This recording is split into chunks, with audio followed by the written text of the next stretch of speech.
Hey guys, it is Tristan with Nerdets Newsstand, and I want to talk a little bit about the shift in theme when it comes to the mainstream media, and I also want to talk a little about an article that actually came out on a college news website, and I thought it was pretty interesting when it come to the whole JD and AH case.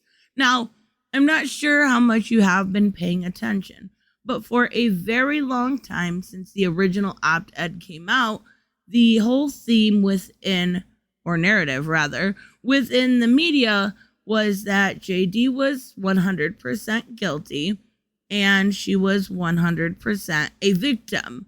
There was no nuance, there was no wiggle room. Those were definitive facts as far as they were concerned.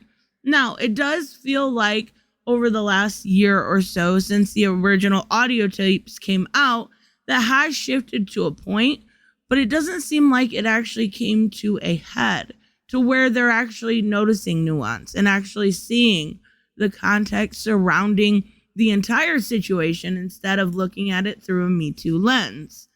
And we're actually seeing that scoped out in a huge way. And what I mean by that is I never expected to see some of the articles we've seen lately. I never expected to see one quite like this. Now, this is a website that's from UCCS, and it is the student newspaper. This is a college student writing this, and I think that's really awesome. I think it is pretty bold, honestly, because a lot of college campuses are very liberal, but in this case, you have somebody that is willing to speak out on behalf of JD and talk about how they were looking forward to Fantastic Beasts 3 and how they can no longer support anything from Warner Brothers.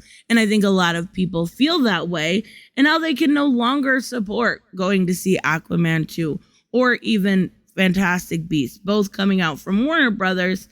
And they do go through this situation, which I think is really great, because then people that don't know or don't know the context surrounding situations or some of the evidence that has been presented so far from this college will actually be able to look at it. And again, not look at it through that very narrow Me Too scope, where you have to believe every situation any woman ever says. And it's really unfortunate that we've gotten to a point where that's actually true. But, even so, bravo. I think this is really great. So she does go on and she does say about Fantastic Beasts and Pirates of the Caribbean, and the actually mentioning the petition for Aquaman 2 and how this is a double standard on a societal level. And almost on a legal level too, but we really won't know until we have the case next summer, right? We won't know if that is a double standard on the legal, because all we had so far was from the UK. At this point in the US, that's its best chance, because it is not taking place with, somebody looking upon high, looking down at you. It is your peers. It is the people around you. It is people likely on social media, or even if they're not, that consume the mainstream news.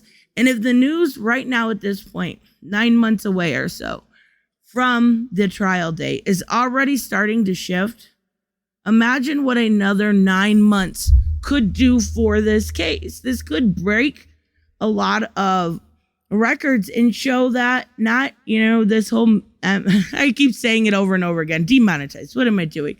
The whole Me Too era. This may be the ending to it. It may be what puts the final nail in the coffin. So I found this very interesting. Just wanted to do a quick video and say bravo to the lady that actually did it. I believe her name is up here. Her name is Caitlin Deckman. Very good job.